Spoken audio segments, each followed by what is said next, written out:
Hey everybody, I'm Philippe Cousteau and happy World Oceans Day. I'm so excited to hear about the conference that you have organized and the critical issues that you'll be exploring today around ocean health, conservation, and particularly the power that young people have to make the world a better place. This entire day is about recognizing and celebrating the importance of the ocean and the importance that it has in all of our lives, be it in Peru or anywhere else in the world.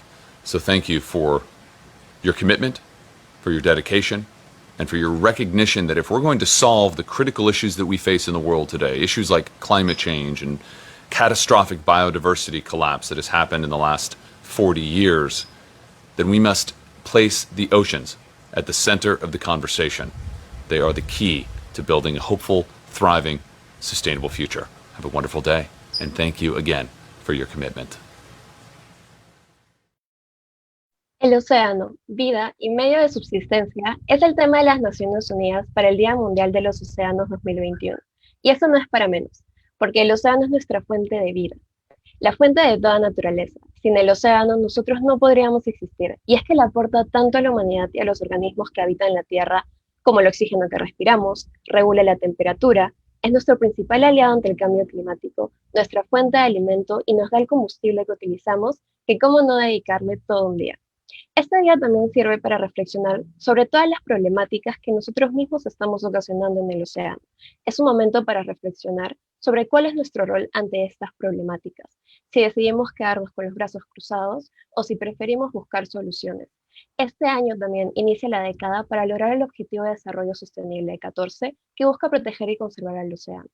Es por ello que para mí es un gran placer poder darle la bienvenida a todos y todas en esta jornada por el océano.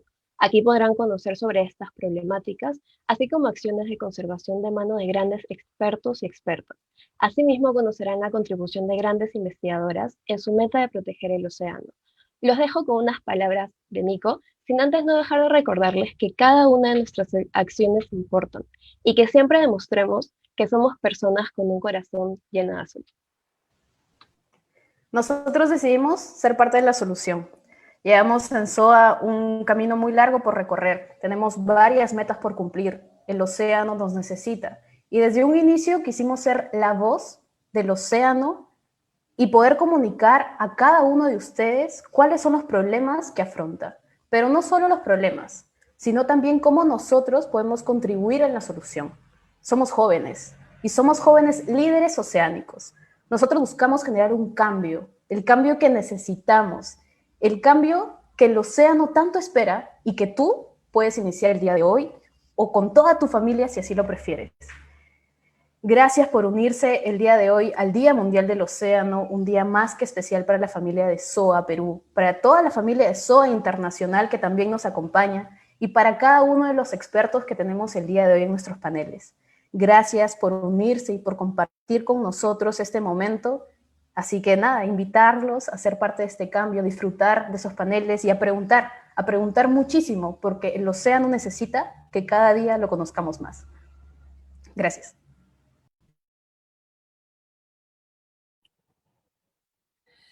Hola, muy buenas tardes. Nos es muy grato poder estar reunidos con ustedes un día como hoy, 8 de junio, día especial porque nos unimos a la celebración del Día Mundial de los Océanos. Y quiero empezar con una frase del profesor Nicolai Schilo, una frase que tiene ya más de 40 años.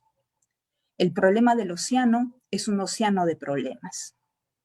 Pues bien, haciendo una pequeña reseña para recordar el origen de este día especial, ¿no?, que se remonta a los años 90, específicamente al año 92, que se desarrolló la Cumbre de la Tierra en Río de Janeiro, Brasil, y donde se destacó el rol vital de los océanos y la necesidad de protegerlos.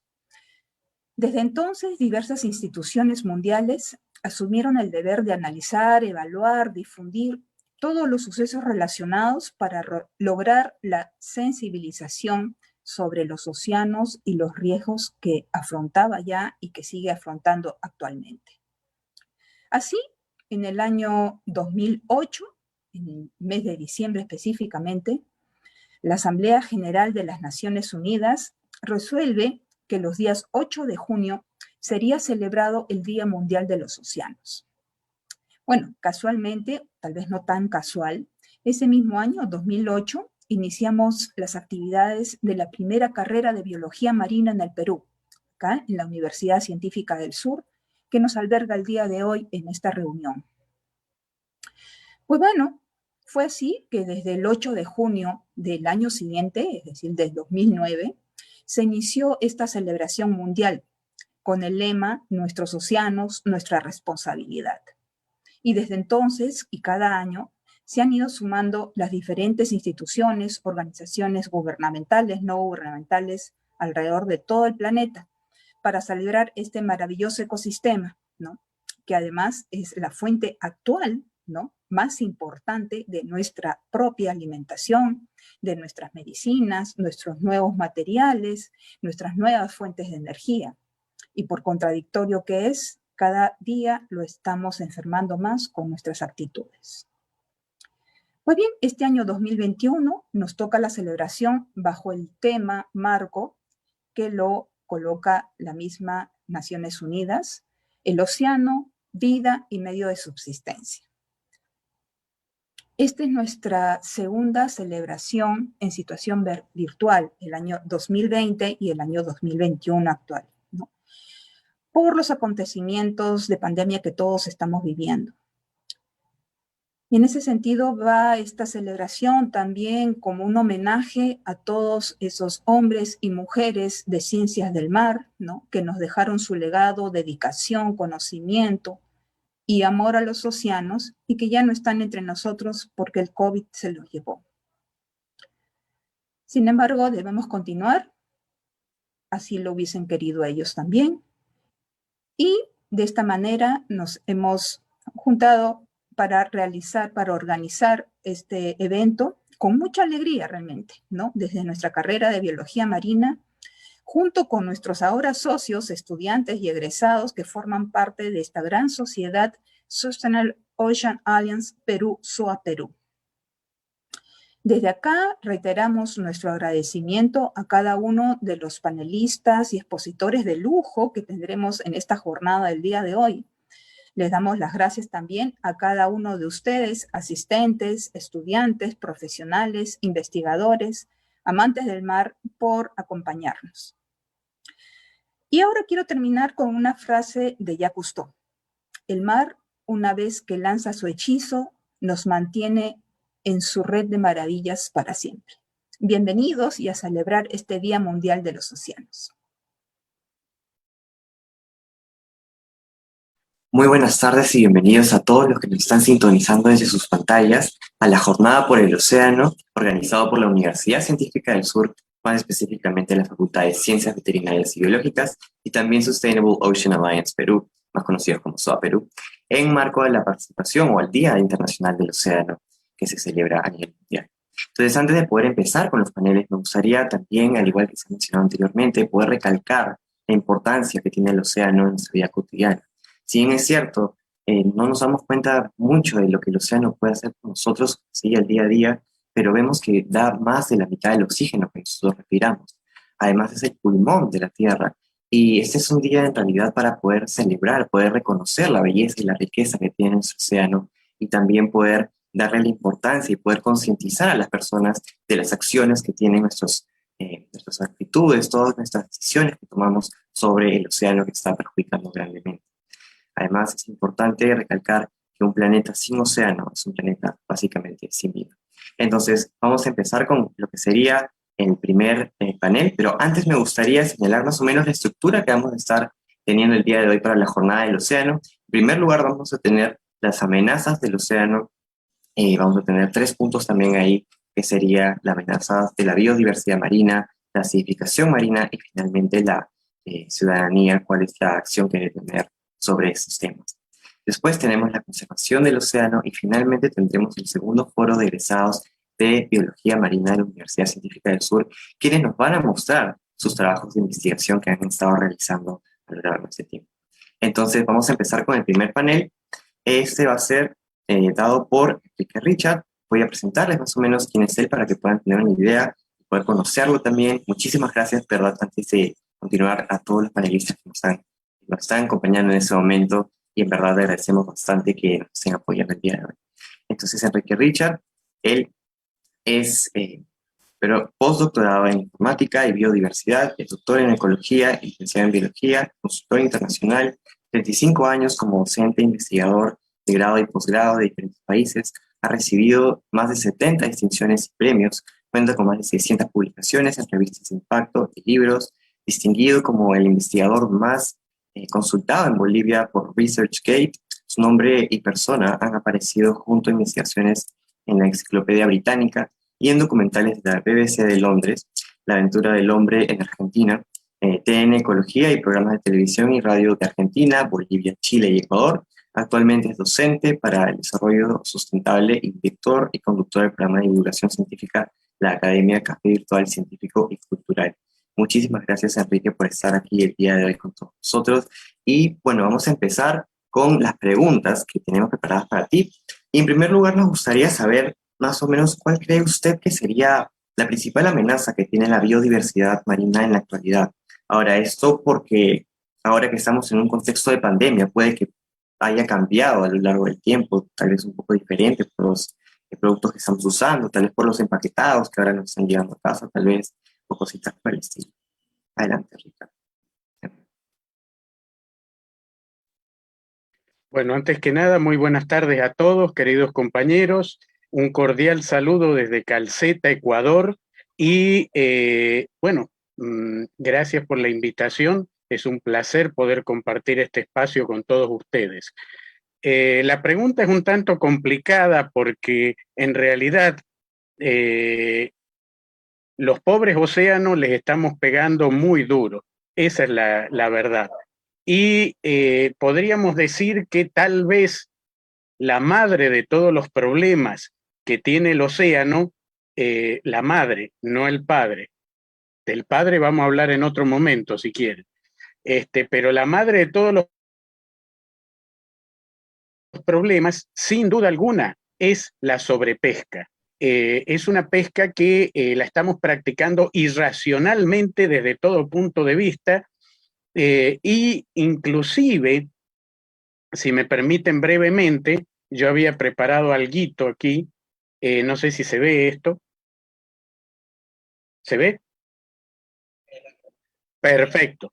La sobreexplotación, y también recomendarles, hay una documental que hay en Netflix que se llama Seaspiracy, es decir, la piratería de los océanos, porque hoy por hoy demasiados países y empresas practican la sobrepesca, pero con una carátula de sostenibilidad que no es tal cosa. Entonces ahí tenemos el principal problema. Ahora, esta sobrepesca la hemos focalizado sobre los depredadores tope de la cadena trófica. Entonces ahí tenemos otro problema, porque no nos olvidemos que los predadores tope de la cadena trófica son los que regulan prácticamente a través de eso que hemos estudiado en la universidad, la regulación top-down, de arriba hacia abajo, perdón. Entonces, es un desequilibrio muy grande el que estamos provocando con esto. Pero, por si fuera poco, no nos olvidemos que también al presionar sobre estos predadores tope, también el consumo de los predadores tope nos está afectando. Y nos está afectando porque no nos olvidemos que los depredadores tope también son los que bioacumulan y biomagnifican metales pesados y otros compuestos, como por ejemplo el mercurio. Entonces, no solo estamos haciendo una sobrepesca, estamos afectando a los océanos, sino también que nos estamos afectando en nuestra propia salud.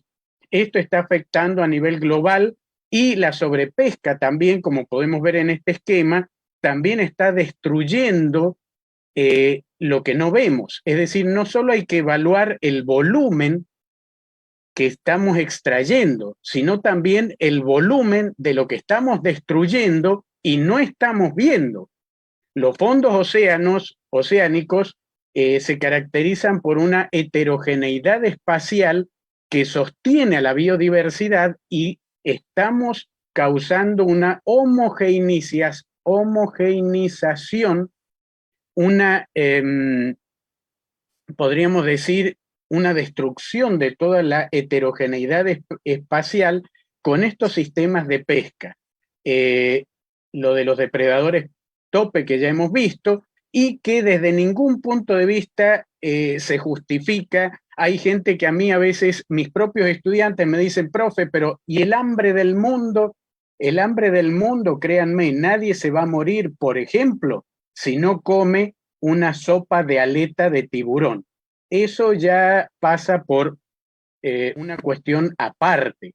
Y en estos momentos, por ejemplo, se está aprovechando la pandemia en países latinoamericanos como Ecuador, Perú, Chile. Esta foto la he tomado yo en Chile, por ejemplo, para pescar lo que no se puede pescar, como por ejemplo los peces cartilaginosos, para sacarle justamente las aletas. Esta foto también es mía, ha sido tomada en Chile, y estamos viendo cómo se está destruyendo estos peces únicamente para sacarle las aletas. No es para calmar el hambre del mundo. Y no nos olvidemos que cerca de un 30% también es para, se tira, se elimina como pesca de descarte. Y dentro de la pesca de descarte también están las que estudio yo, las especies que estudio yo, las tortugas marinas, las que estamos viendo en pantalla, son parte de la pesca de descarte, pero además son eliminadas, es decir, no son devueltas vivas, porque los pescadores tienen la creencia que les rompen las redes, entonces son eliminadas, son muertas, ahorcadas en muchos casos, estos animales, para justamente que no vuelvan a caer en las redes, lo cual es terrible esto. Bueno, hay mucho para decir, no me quiero expandir mucho con este tema, no sé si hay más preguntas al respecto. Claro, sí, vamos a seguir avanzando porque vamos a Claro, tener las claro. preguntas también del público que nos pueden estar también escribiendo por los comentarios. Estamos en vivo ahorita. Entonces, para que puedan también hacerle preguntas a Enrique para que ella pueda responder más adelante. Entonces, muchísimas gracias, Enrique, por la presentación. Ahora vamos a continuar con el siguiente tema que tiene que ver con la acidificación marina. Acá también tenemos a nuestra invitada especial, que es Michelle Graco. Ella es doctora en oceanografía, es coordinadora de investigaciones en oceanografía en MARPE. Sus áreas de investigación son oceanografía química, bioquímica marina, sistemas de exploramiento de borde oriental, los EBUES, cambio climático, y sus áreas de especialización son zonas mínimas de oxígeno, los ciclos de nitrógeno y carbono, el rol biogeoquímico de los EBUES y particularmente el ecosistema de Humboldt frente al Perú. Muchísimas gracias, Michelle, por estar aquí con nosotros. Y vamos a empezar también con la primera pregunta, que viene a ser ¿cuál es la principal causa de la acidificación marina que actualmente sucede en nuestros océanos? Bueno, muy bien. Buenas tardes.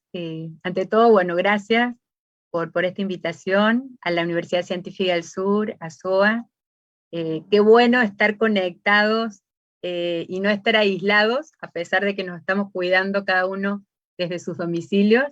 Yo me encuentro en La Punta, en Callao, muy cerquita del Instituto del Mar del Perú. Soy investigadora allí, y desde hace unos años, impulsada un poco por un colega de Lambayeque, de la Universidad Pedro Ruiz Gallo, que es el doctor Wilmer Carvajal, comenzamos a ver este tema de la acidificación del océano, ¿no?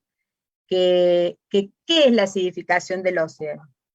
Bueno, en realidad el océano, como hemos visto, no traje una presentación, pero vamos a usar la imaginación y a volver a esto de la creatividad también. El océano tiene muchas capacidades, y una de ellas ha sido en toda la historia lo que es el secuestro de carbono.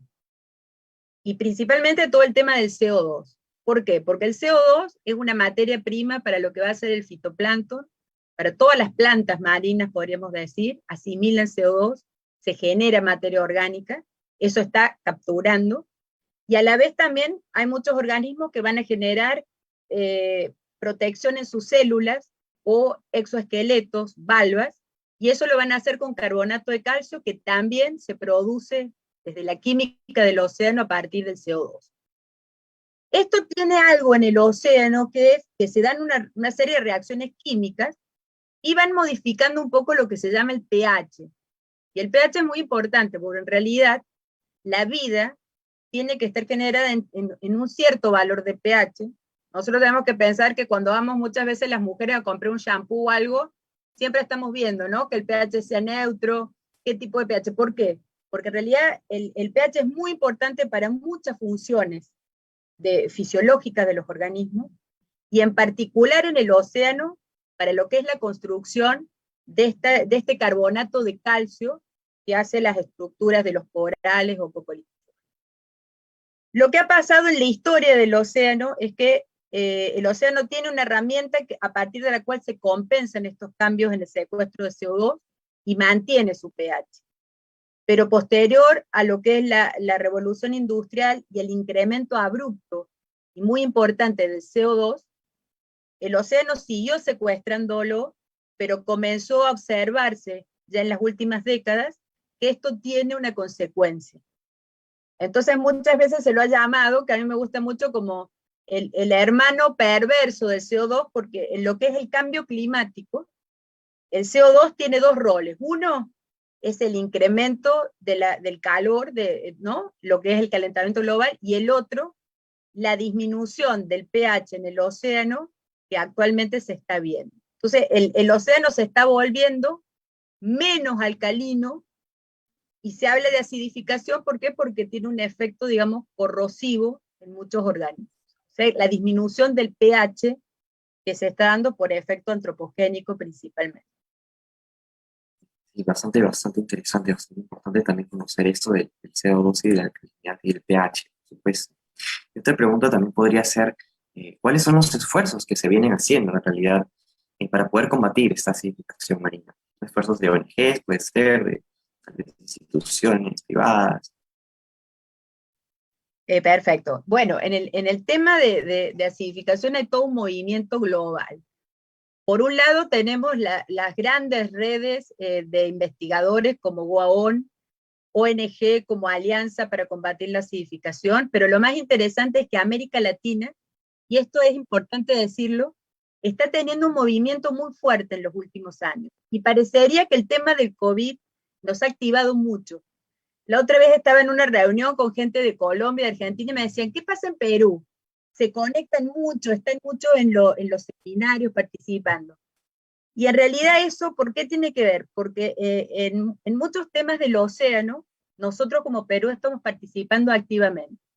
Está una red que se llama la OCA, que es la Red Latinoamericana para el Estudio de la Acidificación, formada por países del Caribe y de toda Latinoamérica, donde la idea es reunirnos, compartir las experiencias y tratar de hacer esfuerzos para cada vez conocer y medir más lo que es el pH en el océano, pero no solamente el pH, sino las condiciones, y caracterizarlo mejor.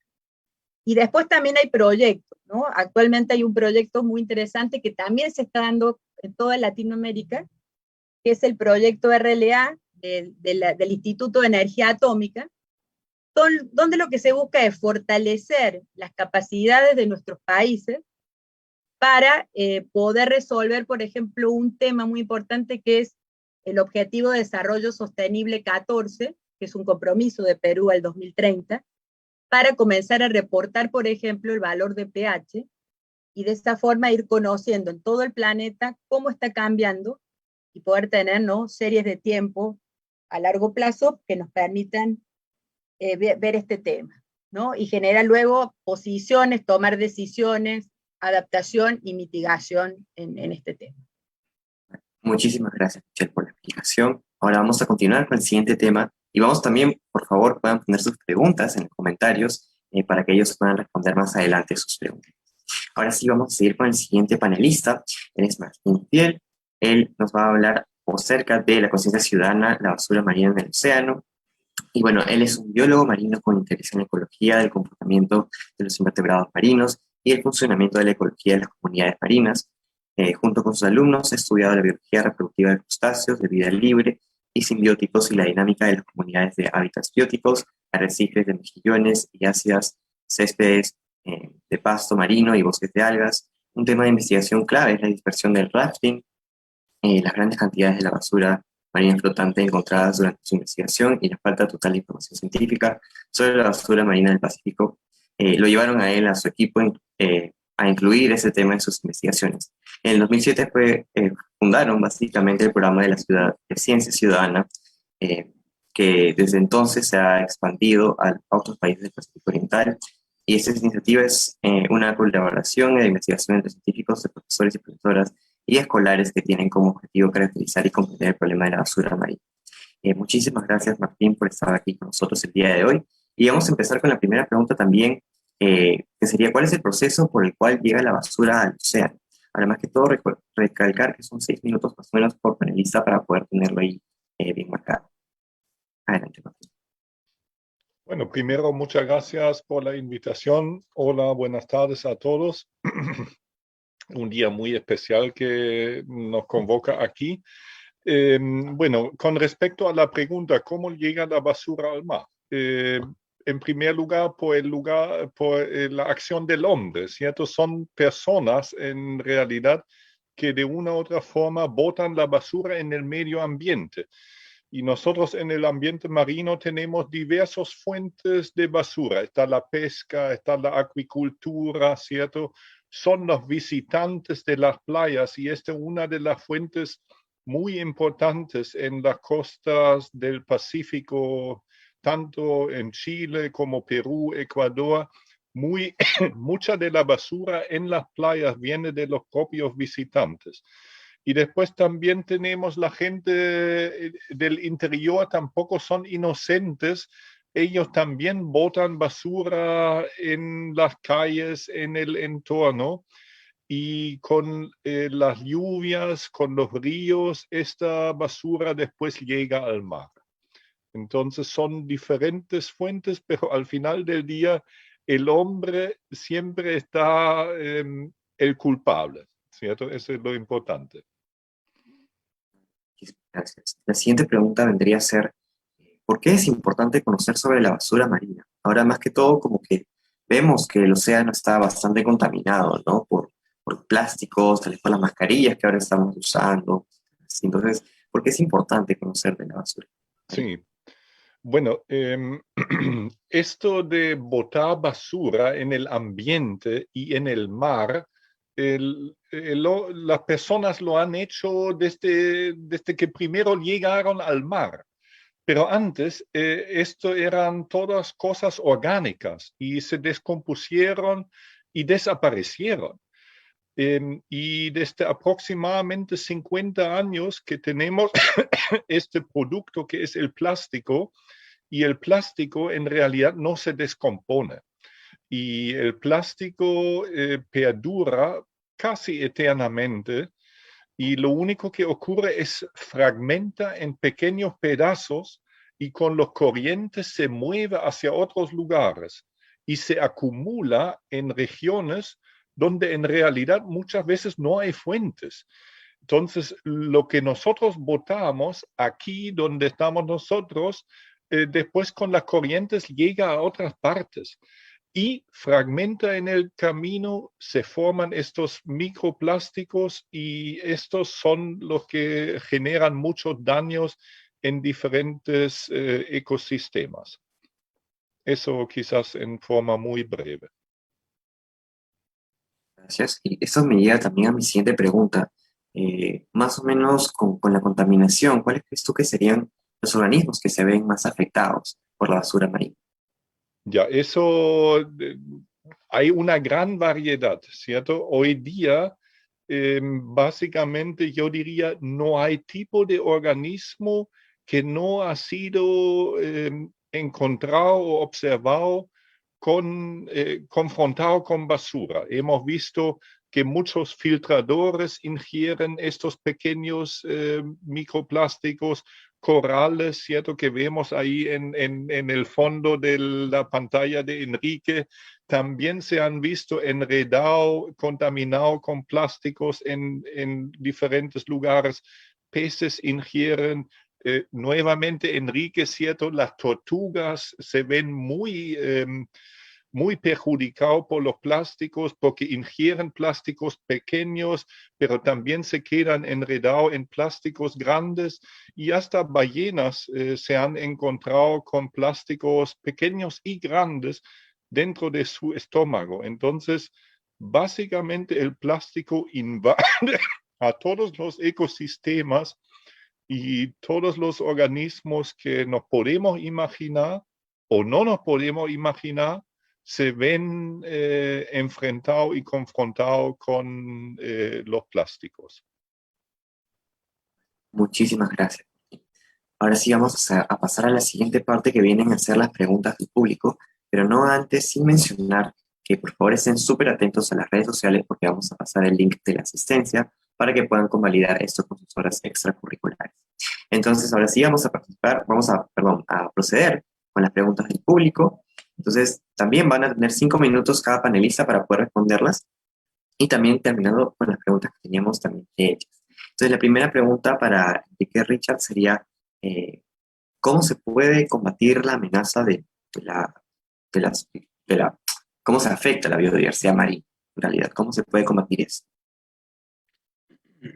Ok, ese es otro tema complicado, porque la mayoría de las personas creen que la forma de combatirlo eso es con leyes cada vez más estrictas, pero lo que enseña la experiencia es que todo lo que está puesto en la ley es una invitación muy clara a no cumplirlo.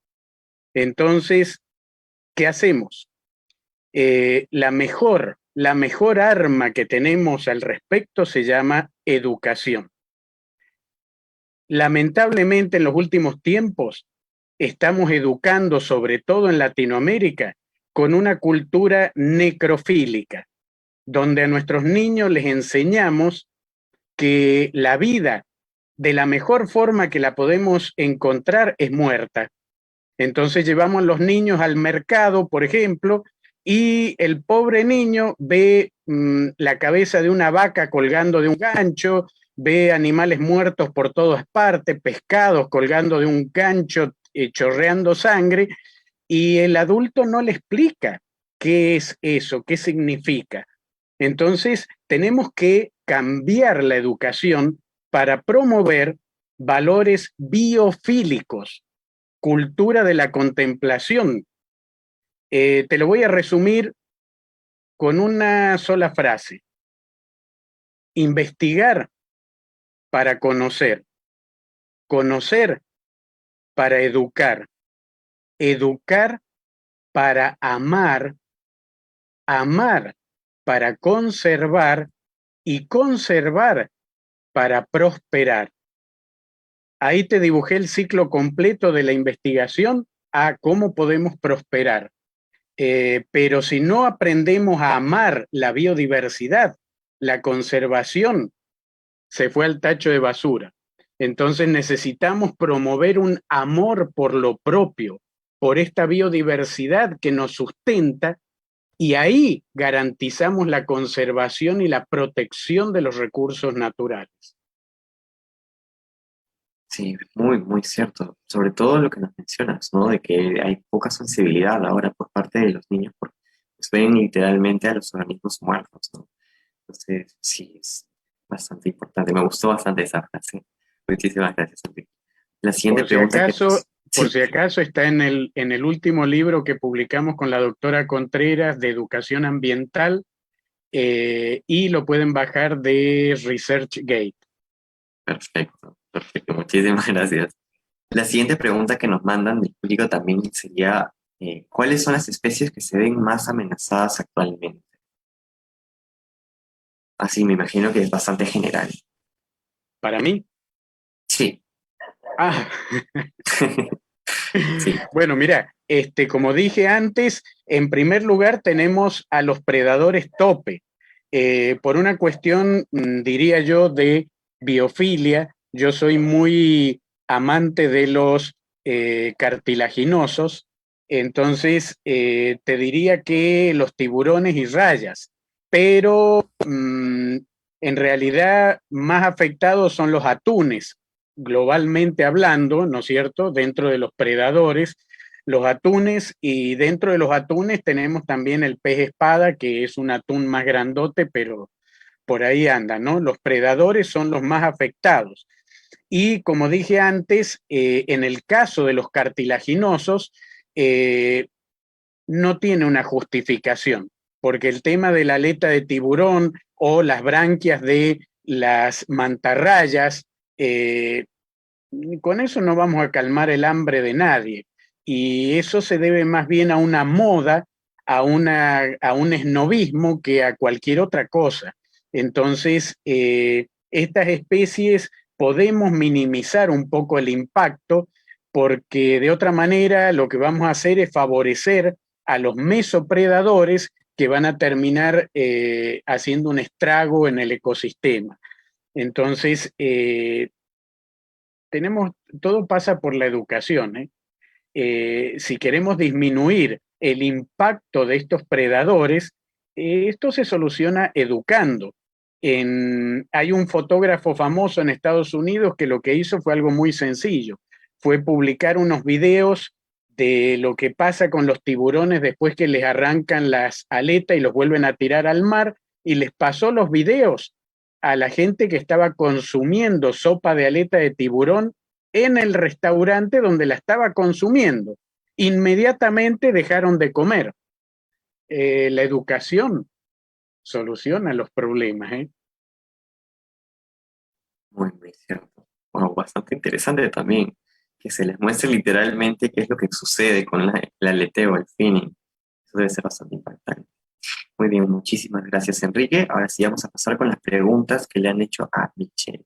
Entonces, Michelle, nos preguntan por acá, ¿cómo se puede afrontar o se está afrontando el problema de la acidificación marina en el océano?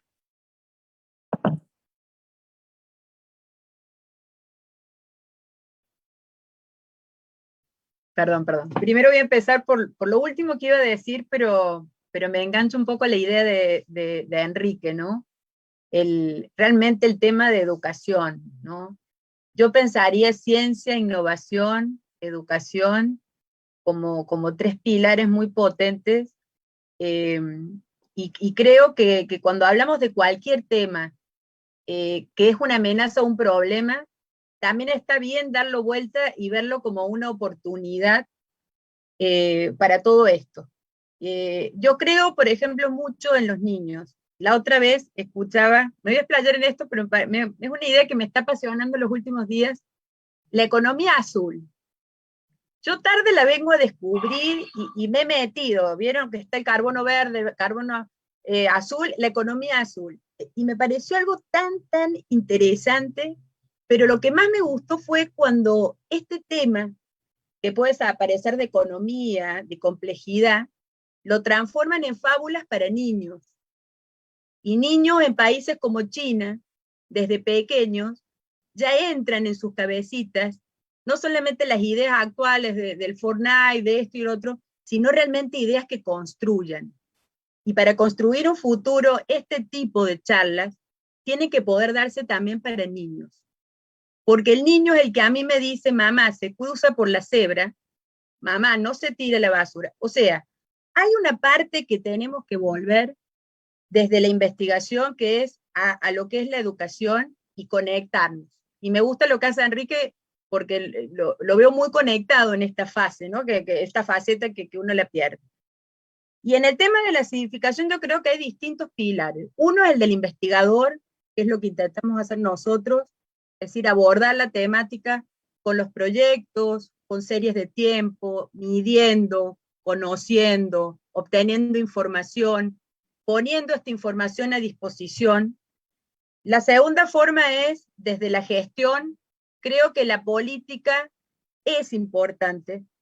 Creo que no tiene que quedar solo en el papel, pero la voluntad política y la gestión política nos acompaña y muchas veces da los cambios, si se puede amparar bien. Creo que la comunicación es vital. Mientras más sabemos, más podemos actuar. Y es un poco lo que decía, ¿no, Enrique? Esto de siento pertenencia. Ay, el océano me encanta, lo amo, siento pertenencia, lo voy a proteger. Entonces, es como que hay hay muchas formas de hacerlo y creo que hay que dejar de pensarse como investigador de escritorio y de publicación solamente y empezar a salir a proyectos que sean un poco más participativos, ¿no? Creo que es muy bueno esto de la ciencia ciudadana. Justo con la Científica del Sur ahora acabamos de ganar un proyectito que tiene que ver con la acidificación, con la innovación, y lo queremos hacer con la gente, porque nosotros si no trabajamos también de la mano con el usuario, nos alejamos demasiado y no tenemos la sensibilidad de cuáles son los problemas que hay que abordar. Entonces, en realidad, podríamos hablar un mundo, pero creo que por ahí hay varias ideas que lanzo como para trabajar. Y que a mí me apasionan. Muchísimas gracias. Muy cierto también lo que mencionas. Y la siguiente pregunta que también nos mencionan por acá sería, ¿cómo afecta a nosotros como ciudadanos la acidificación marina? Y si se podría decir que estamos en riesgo por ella. Ok, bueno, digamos, todo depende, porque hay algo que tiene el cambio climático y el océano y el planeta, es que no es homogéneo en cómo nos va a afectar.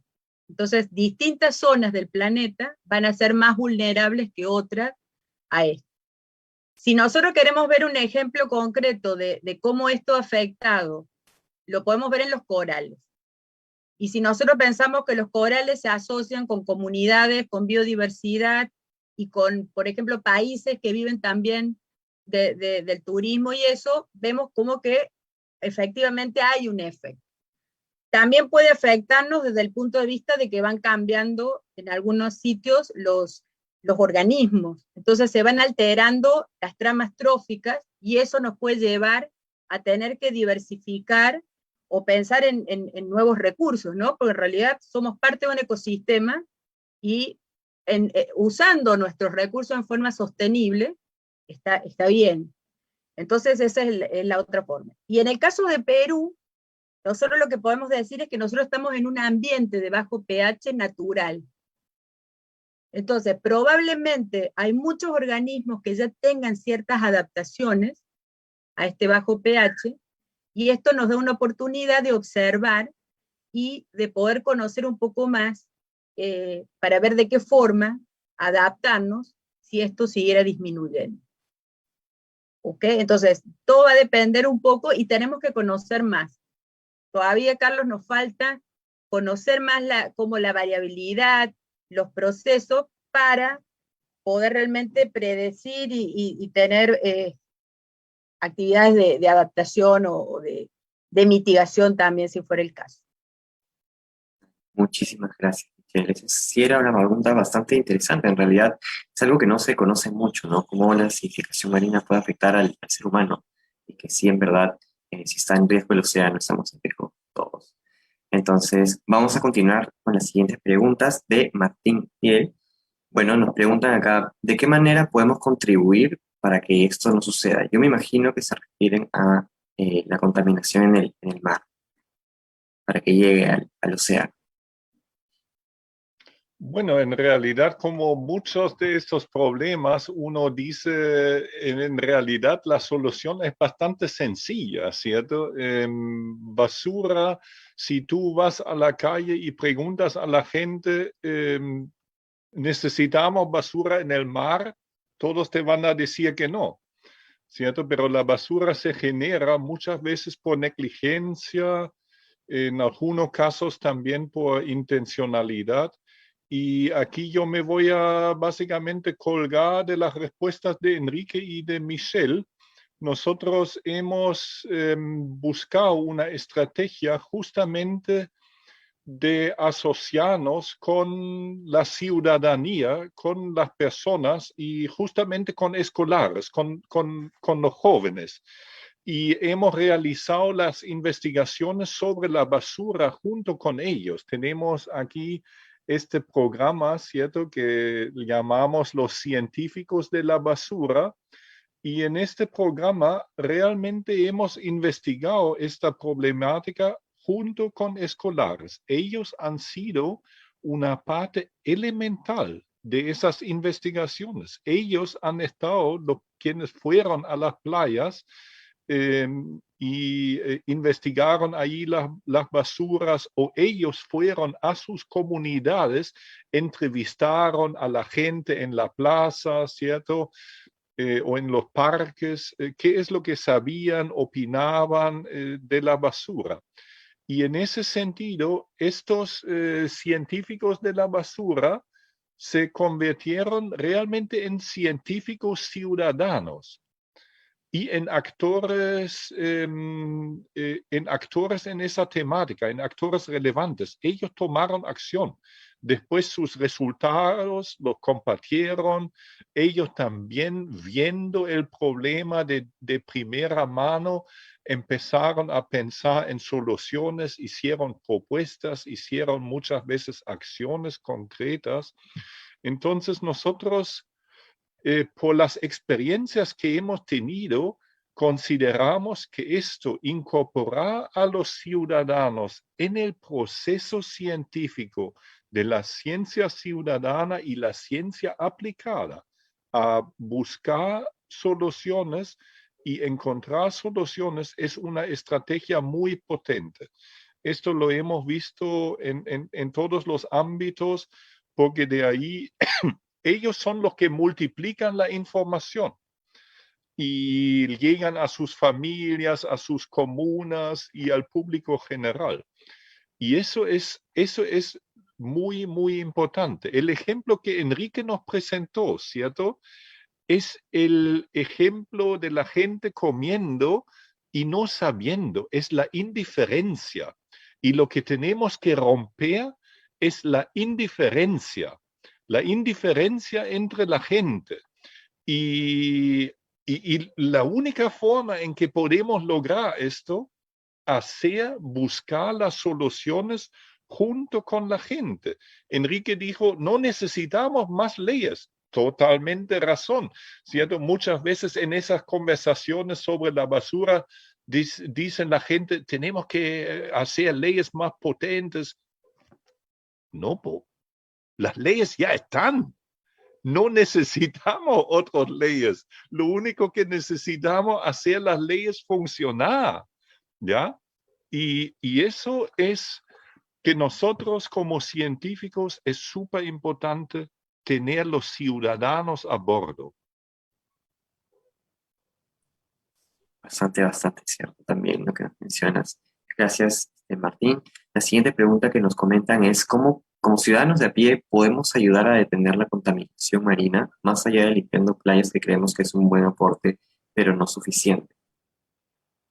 No, seguro. Limpiando playas, ¿cierto? Es como el último recurso. En realidad, lo que tenemos que hacer es buscar soluciones, que nuestro sueño es que en 10 años más ya no necesitamos limpieza de playa, porque ya no hay basura que llega a las playas.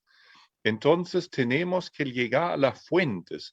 Y nosotros sabemos de todas esas investigaciones que hemos realizado que uno de los tipos de basura, disculpa, más importantes son los plásticos de un solo uso.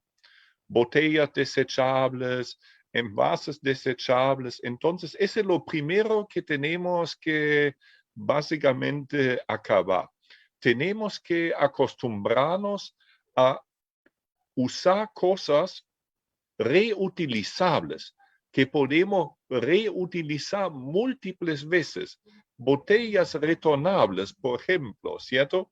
Bolsas que se pueden utilizar de nuevo y nuevo y nuevo y nuevo y nuevo, ¿ya? Yo tenía una bolsa que tenía más que 30 años de edad, ¿ya? Era de mi primer congreso científico, una bolsa de género. Ahora ya no está, no porque la bolsa se desechó, sino porque en uno de mis viajes la perdí.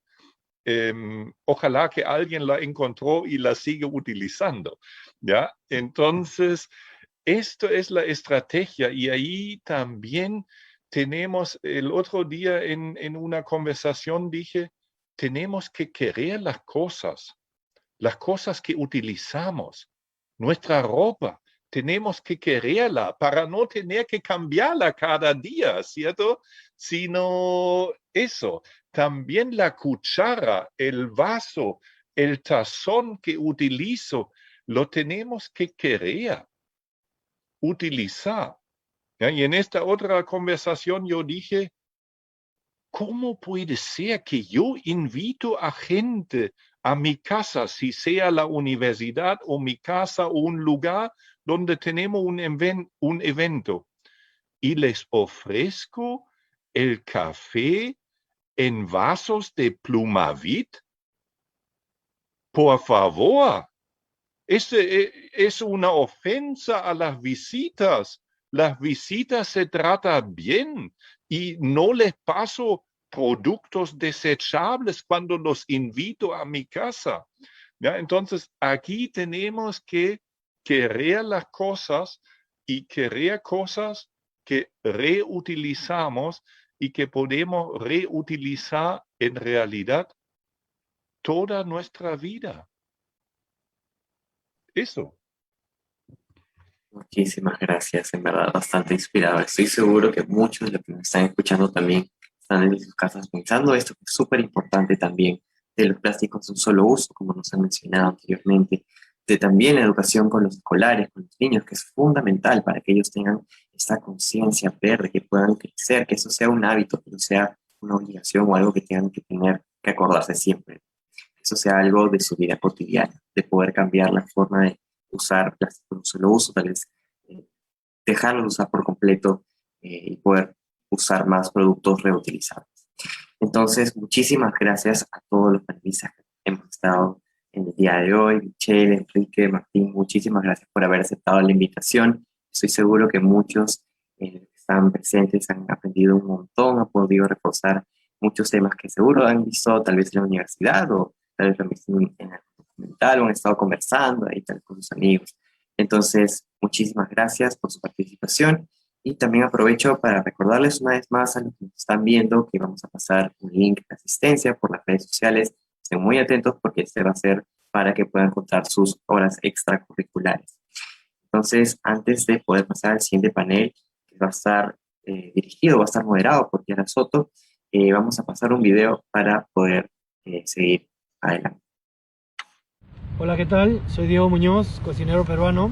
Hoy les voy a hablar sobre una familia muy importante que está en la punta de la pirámide de depredadores y de equilibradores del océano, y son los tiburones. Los tiburones son importantes porque son los que controlan de manera natural las poblaciones excesivas en el mar, ya sea de calamares gigantes, de anchoveta y de especies en general. O sea, son los que controlan las poblaciones de la manera más fina posible, así que los necesitamos muchísimo.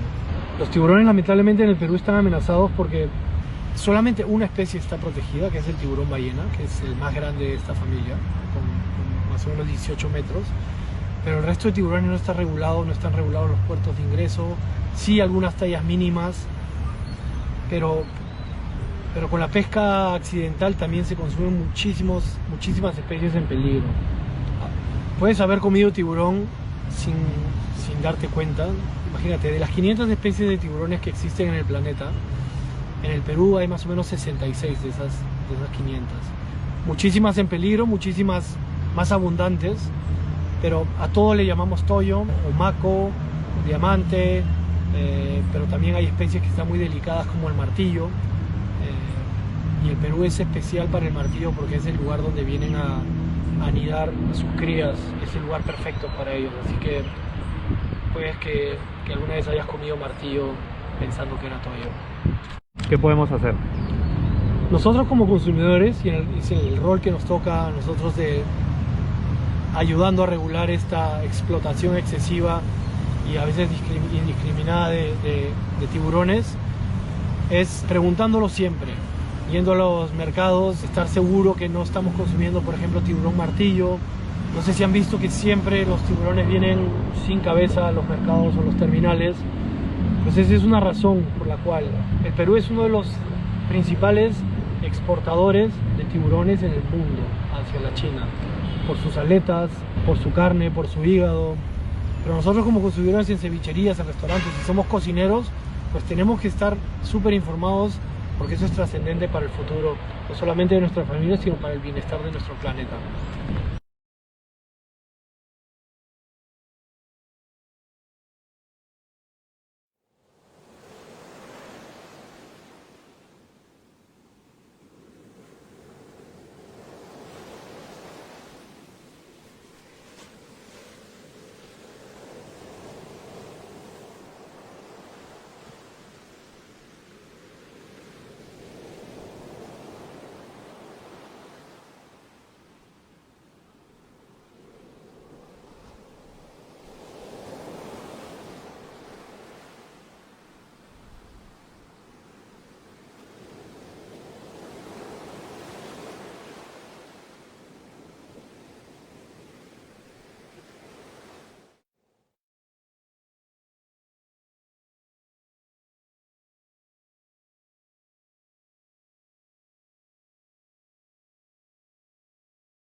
Bienvenidos y bienvenidas al segundo panel de esta jornada en el marco del Día de los Océanos.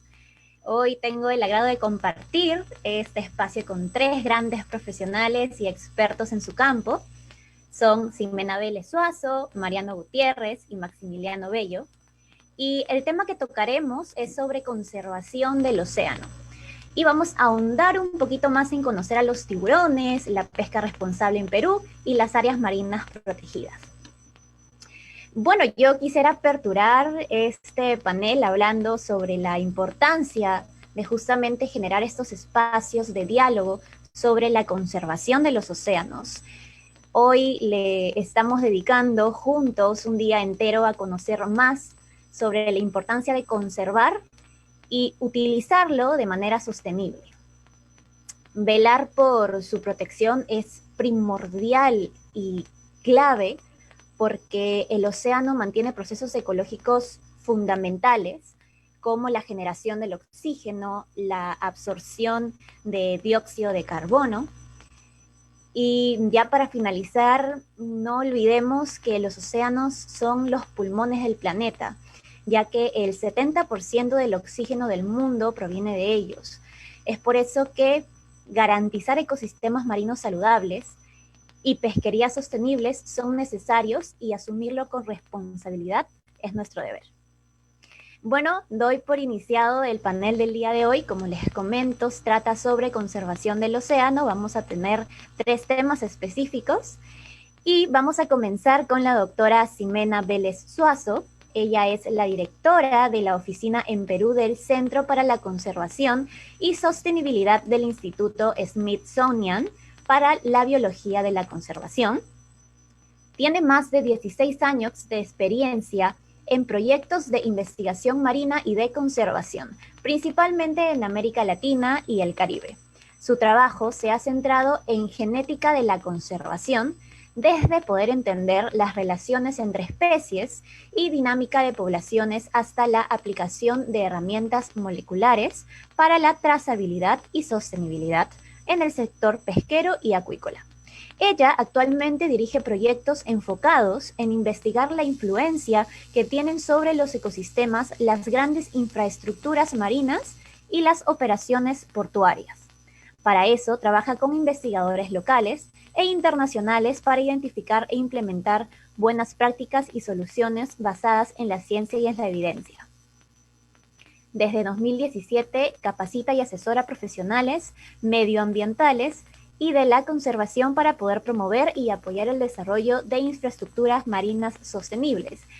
Ximena ha publicado más de 30 artículos científicos y ella es coautora de un libro ilustrado sobre tiburones. Bienvenida, Ximena. Vamos a empezar este panel con la siguiente pregunta. ¿Por qué son importantes los tiburones en los ecosistemas marinos? Adelante. Hola, Kiara. Bueno, muchísimas gracias, primero que nada, por la invitación. Y feliz Día de los Océanos para todos. La verdad que debería ser un día como todos los días del año, no un solo día en particular, pero digamos que estamos usando este espacio para hacerle una celebración particularmente intensa, ¿no? Entonces, feliz Día de los Océanos. Y sobre tu pregunta, ¿no? No más que partiendo de la idea de la diversidad de especies de tiburones que existen, y no estoy hablando de rayas, solamente me voy a limitar al grupo de los tiburones. Estamos hablando de más de 500 especies que existen en el planeta, entonces es evidente que es hasta intuitivo pensar que tienen que ser importantes, ¿no? Pero para tratar de acotar un poco tu pregunta, mi respuesta a tu pregunta, voy a decir que hay dos aspectos importantes desde mi perspectiva, y también voy a aprovechar esta oportunidad para hablar un poco de lo que hacemos en Perú en términos de investigación, porque cuando hablo de tiburones no hablo de lo que yo hago, sino hablamos de lo que todos hacemos, y en Perú estamos haciendo un montón de cosas, de hecho. Entonces, dos temas importantes. Los tiburones son repositorios de la historia evolutiva de las especies, o sea, están a la base del árbol de la vida de muchas especies, tienen más de 350 millones de años de evolución, son el resultado de más de 350 millones de años. Entonces, son importantes porque ahí está depositada la historia de cómo muchos rasgos que aparecen en otras especies, de hecho, aparecieron y sufrieron adaptaciones, ¿no?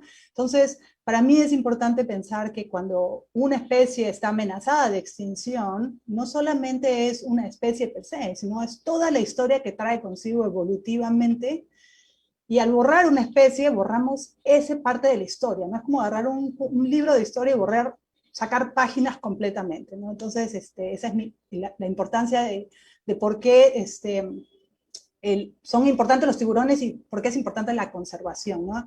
Solamente quería mencionar que yo hace varios años en mi tesis de doctorado trabajé una filogenia, ¿no? Que son las relaciones entre las especies, y este trabajo dio paso a más de cientos otras investigaciones para, por ejemplo, entender la evolución de la bioluminiscencia, o la evolución de la visión, o la evolución del movimiento, ¿no? Entonces, solamente para decir que cuando estudiamos tiburones o cuando entendemos de la evolución de tiburones, podemos entender todo el resto de la evolución de otras especies.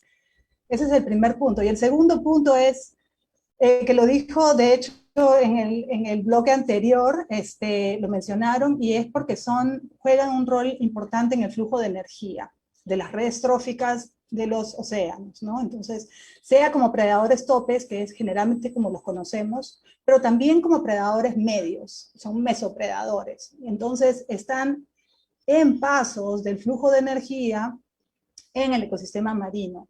Por tanto, es importante saber que, por ejemplo, cuando en ecosistemas o en comunidades marinas estamos sacando algunas especies de tiburones, probablemente estamos alterando equilibrios súper frágiles que existen de flujos de energía. Y aunque hay en comunidades marinas hay mucha redundancia, ¿no? Si sale una especie, pues hay otra especie que potencialmente podría reemplazarla. Estos reemplazos no son perfectos, ¿no? Entonces, esos dos puntos me parecen súper importantes sobre los tiburones, y que aplican a Perú también, por supuesto. Excelente, Ximena, muchísimas gracias por tu respuesta. Vamos con la segunda pregunta, que es, ¿cuántas especies de tiburones tenemos en Perú y cuánto es que sabemos de ellos? Adelante. Sí, bueno, hay 67 especies de tiburones oficialmente, o sea, basada en la literatura. De hecho, hace unos años, Rodolfo Cornejo de INMARPE, junto con Adriana González, que creo que está en el siguiente bloque, con ellos armamos una lista de especies, que era algo que parecía como que todo el mundo sabía cuántas especies habían, pero no sabíamos dónde estaban listadas. Entonces armamos una lista y habían 66. Pero el año antepasado, dos investigaciones independientes, uno de Nicolás Acuña y otro de Shaleila Keres, presentaron un nuevo reporte para el tiburón boquiancho, Megachasmas pelagius, que es que subió el número a 67 especies, ¿no? Pero no sería sorprendente que aparezcan más reportes para el Perú. De hecho, hay zonas de muy poca exploración, como son las zonas más profundas del mar peruano, donde la investigación es mucho más complicada, logísticamente mucho más cara, no es frecuente, y donde salen reportes de especies capturadas incidentalmente, pero que definitivamente yo sospecho que van a dar luces sobre mayor diversidad de tiburones y de rayas para el Perú. Sí. Muchísimas gracias, Ximena. Vamos con la última pregunta, que sería, ¿cuáles consideras son preguntas de investigación importantes que contribuyan a la conservación de los tiburones en el Perú? Sí, yo pienso que hay varias preguntas pendientes. O sea, uno de los problemas, no problemas, pero quizás el tema alrededor de los tiburones es que son tan diversos y que mucha de la información está limitada a las especies que son más comunes, más frecuentes, o con las cuales nos cruzamos más frecuentemente, ¿no? No que nos crucemos frecuentemente con ellas en el mar, pero probablemente en los supermercados o en los puertos. Entonces, con eso quiere decir que la mayoría de las cosas que sabemos de los tiburones son de las especies que consumimos, o que sabemos que están más amenazadas, o que son más pescadas, ¿no? Entonces, ese vacío de información, pues, hace que sea enorme realmente y que permea para todas las especies de tiburones. Voy a tratar de limitarme a 3 puntos, 3 preguntas de investigación. Uno es la identificación y clasificación, ¿no? A pesar de que sabemos que hay 67 especies, todavía tenemos algunos reportes para especies de profundidad que están a nivel de género. Entonces, por ejemplo, por allí es un esfuerzo, ¿no? Saber un poco más, ahondar un poco más sobre la diversidad, pero también sobre cuántas herramientas nosotros tenemos para la identificación. Entonces, hicimos un trabajo molecular y se acaba de publicar otro también, uno sobre tiburón zorro y otro sobre angelote, 2 especies capturadas frecuentemente en el mar peruano y que tienen problemas de identificación en puerto. Eso de por sí, algo que debería ser, digamos, que uno podría pensar que es sencillo, es complicado y que sesga los desembarques pesqueros y las estadísticas pesqueros que nosotros publicamos, ¿no? El otro punto es la valoración económica del turismo. O sea, de hecho hay Alejandra Mendoza y Rosana Maguillo en el norte de Perú, y Kerstin Forsberg también con Planeta Océano, han estado impulsando el turismo de avistamiento de tiburón ballena y de mantas, respectivamente, y yo pienso que si hemos tenido un ejemplo muy bueno con ballenas en el norte de Perú, podríamos realmente movernos hacia esa dimensión social de valorar económicamente el turismo de fauna silvestre, y que podría darle el valor, o podría poner sobre la mesa de cuál es el valor de avistar una especie versus solamente capturarla, ¿no? Que en el largo plazo, pues los beneficios, los márgenes económicos son mayores. Y finalmente es el estudio del registro fósil. O sea, siempre hablamos de los que existen, pero no de los que ya no están.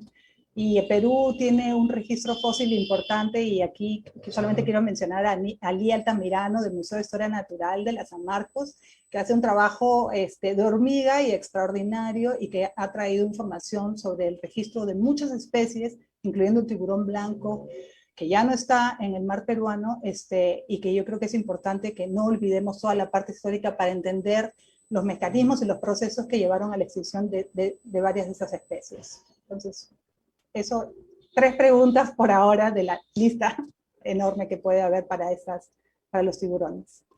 Así es, Ximena, muchísimas gracias por tus respuestas, han sido muy valiosas para nosotros. De hecho, recordarle por favor a nuestros espectadores que pueden ir haciendo sus preguntas en los comentarios del en vivo para poder hacérselas llegar a los ponentes al final del panel.